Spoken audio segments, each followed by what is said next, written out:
Assalamualaikum warahmatullahi wabarakatuh. Di sini kita akan membahas tentang penganggaran pemerintah desa. Sebelumnya, perkenalkan anggota dari kelompok kami. Yang pertama, saya sendiri Asari Handayani, dan yang kedua, Mu'anisah Rizky Khalifatun Nikmah. Yang pertama adalah pengertian anggaran. Anggaran adalah suatu proses yang dilakukan untuk merencanakan kebutuhan-kebutuhan yang tidak terbatas. Anthony dan Govindarajan mengemukakan bahwa anggaran merupakan alat penting untuk perencanaan dan pengendalian jangka pendek yang efektif dalam organisasi. Anggaran memiliki dua peran penting di dalam sebuah organisasi, yaitu yang pertama berperan sebagai alat perencanaan dan yang kedua berperan sebagai alat pengendalian. Selanjutnya adalah pengelolaan keuangan desa. Berdasarkan Permendagri nomor 113 tahun 2014, pengelolaan keuangan desa adalah keseluruhan kegiatan yang meliputi perencanaan, pelaksanaan, penatausahaan, pelaporan, dan pertanggungjawaban keuangan desa. Dalam pelaksanaan pemerintahan, pemerintah desa wajib mengelola keuangan desa secara transparan, akuntabel, partisipatif, serta dilakukan dengan tertib dan disiplin anggaran. Pengelolaan keuangan desa dikelola dalam masa 1 tahun anggaran, yaitu mulai tanggal 1 Januari sampai tanggal 31 Desember. Kekuasaan pengelolaan keuangan desa dipegang oleh kepala desa. Namun demikian dalam pelaksanaannya, kekuasaan tersebut sebagian dikuasakan kepada perangkat desa, sehingga pelaksanaan pengelolaan keuangan dilakukan secara bersama-sama oleh kepala desa dan pelaksana teknis pengelolaan keuangan desa atau PTPKD. Perencanaan keuangan desa. Pemerintah desa menyusun perencanaan pembangunan desa sesuai dengan kewenangannya dengan mengacu pada perencanaan pembangunan kabupaten atau kota. Perencanaan pembangunan desa meliputi RPJM desa dan RKP desa yang disusun secara berjangka dan ditetapkan dengan peraturan desa. RPJM desa untuk jangka waktu 6 tahun, sedangkan RKP desa untuk jangka waktu 1 tahun. Dalam menyusun RKPJM desa, pemerintah desa wajib menyelenggarakan musyawarah perencanaan pembangunan desa secara partisipatif. Dalam musyawarah tersebut diikuti oleh pemerintah desa, badan permusyarakatan desa, dan unsur masyarakat desa, yang terdiri dari tokoh adat, tokoh agama, tokoh masyarakat, dan atau tokoh pendidikan. Sedangkan RKP desa disusun oleh pemerintah desa sesuai dengan informasi dari pemerintah daerah. Selanjutnya adalah penganggaran keuangan desa. Setelah RKP desa ditetapkan, maka dilanjutkan proses penyusunan APB desa. Rencana kegiatan dan rencana anggaran biaya yang telah ditetapkan dalam RKP desa dijadikan pedoman dalam proses penganggarannya. Anggaran pendapatan dan belanja desa merupakan rencana anggaran keuangan tahunan pemerintah desa yang telah ditetapkan untuk menyelenggarakan program atau kegiatan yang menjadi kewenangan desa. Ada beberapa proses penyusunan APB desa. Yang pertama adalah pelaksanaan kegiatan penyampaian usulan anggaran kegiatan kepada sekretaris desa berdasarkan RKP desa yang telah ditetapkan. Yang kedua, sekretaris desa menyusun rancangan peraturan desa tentang APB desa dan menyampaikannya kepada kepala desa.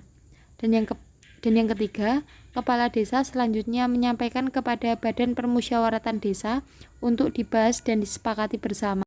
Yang keempat, rancangan peraturan desa tentang APB desa yang telah disepakati bersama selanjutnya disampaikan oleh kepala desa kepada bupati atau wali kota melalui camat. Dan yang kelima, bupati atau wali kota menetapkan hasil evaluasi rancangan APBD desa. Dan yang terakhir, peraturan desa tentang APBD desa ditetapkan paling lambat tanggal 31 Desember tahun anggaran berjalan. Selanjutnya adalah pendapatan desa.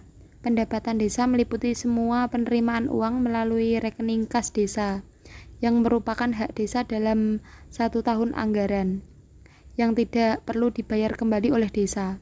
Pendapatan desa terdiri sesuai pasal 72 Undang-Undang Desa bersumber dari yang pertama, pendapatan asli daerah, yang kedua, alokasi anggaran pendapatan dan belanja negara atau dana desa, yang ketiga, kegiatan hasil pajak daerah dan retribusi daerah, kabupaten atau kota, yang keempat, alokasi dana desa, yang kelima, bantuan keuangan dari APBD provinsi dan APBD kabupaten atau kota, yang keenam, hibah dan sumbangan yang tidak mengikat dari pihak ketiga.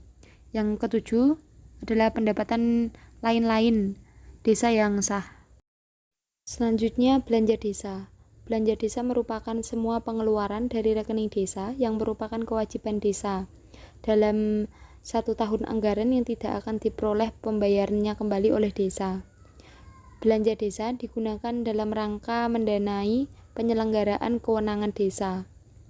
Belanja desa yang ditetapkan dalam APB Desa sesuai pasal 100 PP nomor 43 tahun 2014 digunakan dengan ketentuan yang pertama, paling sedikit 70% dari jumlah anggaran belanja desa digunakan untuk mendanai penyelenggaraan pemerintah desa, pelaksanaan pembangunan desa, pembinaan kemasyarakatan desa, dan pemberdayaan masyarakat desa. Dan yang kedua, paling banyak 30% dari jumlah anggaran belanja desa digunakan untuk yang pertama, penghasilan tetap dan tunjangan kepala desa dan perangkat desa, operasional pemerintah desa, tunjangan dan operasional beban permusyawaratan desa, dan yang terakhir, insentif rukun tetangga dan rukun warga, yaitu bantuan kelembagaan yang digunakan untuk operasional RT dan RW. Yang terakhir adalah perubahan APB Desa. APB Desa telah ditetapkan dalam peraturan desa, dimungkinkan untuk dilakukan perubahan. Perubahan APB Desa dapat dilakukan apabila terjadi yang pertama, keadaan yang menyebabkan harus dilakukan penggeseran antar jenis belanja. Yang kedua, keadaan yang menyebabkan sisa lebih perhitungan anggaran atau silpa tahun sebelumnya harus digunakan dalam tahun berjalan. Terjadi penambahan dan atau pengurangan dalam pendapatan desa tahun berjalan. Yang keempat, terjadi peristiwa khusus seperti bencana alam, krisis politik, krisis ekonomi, dan atau kerusakan sosial yang berkepanjangan. Yang kelima, perubahan mendasar atas kebijakan pemerintah dan pemerintahan daerah. Perubahan APB Desa hanya dapat dilakukan 1 kali dalam 1 tahun anggaran. Tata cara pengajuan perubahan APB Desa secara umum sama dengan tata cara penetapan APB Desa. Sekian pembahasan dari kelompok kami, kurang lebihnya kami mohon maaf. Wassalamualaikum warahmatullahi wabarakatuh.